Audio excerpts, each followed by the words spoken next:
about your artist name, Timbuktu. What's the story behind that? The story behind it is when, as a young aspiring rapper, it was very important to have a cool sounding name. And I've always been very interested in history. And I always felt that in school we learned too little about African history. So I hung out at the city library in Lund a lot and read about, you know, the books I could find on African history. And I came across a story of a Malian emperor named Mansa Musa. And he was the emperor of this big kingdom in Mali, or this empire in Mali. And his Hajj that he did to Mecca in the, I think, 13th century was very well documented. So I found this book containing this story, and I thought it was so cool that there was this, you know, medieval empire in West Africa, and the capital city of the Malian Empire at that time was Timbuktu, where they had a university. There was also a university in Lund where I came from, so I thought it was pretty cool that it was a center for learning, and also it sounded great, I thought. So now it's just kind of, it's been with me for about 20-something years, so I just, you know, people usually call me Jason, but when I release records and stuff like that, it's under the name Timbuktu. So what inspires you as a musician and songwriter?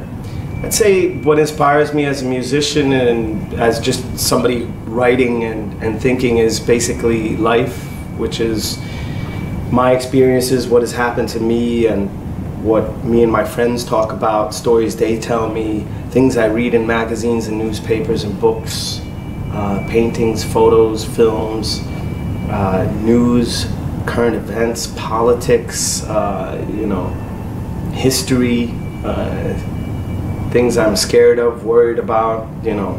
It's just living is very inspiring. Writing songs has been my way of kind of ventilating a lot of, you know, just feelings. So just from having lived a bit, I usually just collect topics to write about. And right now you're doing a US tour. Could you describe your relationship with this country? Well, my relationship with this country is that I'm actually American. I'm both an American citizen and a Swedish citizen. And my parents are American. They moved to Sweden, to Lund, in '69. So I was raised in a home with American culture, American music, books, films, and then of course surrounded by Swedish culture at school and with friends and so forth. But so my relationship with this country is that my entire family is here, all my aunts and uncles and cousins and second cousins and everything. So I'd come here summers and Christmas and spend them here with my family. So it's my second home in a way. So from one country to another, what would you say is the best about Sweden? Well, the best thing about Sweden is that Skåne is in Sweden, and that's where I'm from. Lund is in Sweden, and that's my absolute home. That's my first and foremost home. A place I love a lot, where I grew up. Other than that, I'd say, I guess the best thing about Sweden is I feel it's a country that has a lot of potential.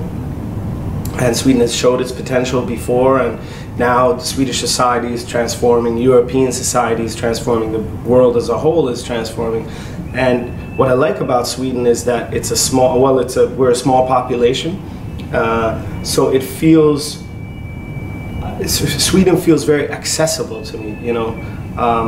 It feels like this is a country where I have access to be a part of the country in a way. I mean, which is interesting because in a way, because of my skin color, of me being the child of immigrants, you know, you'd think in certain aspects I have felt excluded from Swedish society, but you know, in another way I just feel it inspires me to want to participate in transforming Sweden and making Sweden a better place and improving what's already good. Other than that, there are a million wonderful things about Sweden. It's a very beautiful country. The food is wonderful. The people are amazing. Scandinavia in general is just a place I love. I travel around Scandinavia. That's what I've been doing the past 15 years, and I never get tired of it. So I'd say everybody should come to Sweden and Norway and Iceland and Denmark and Finland, and yeah. Yes, we agree. Thank you so much. Thanks.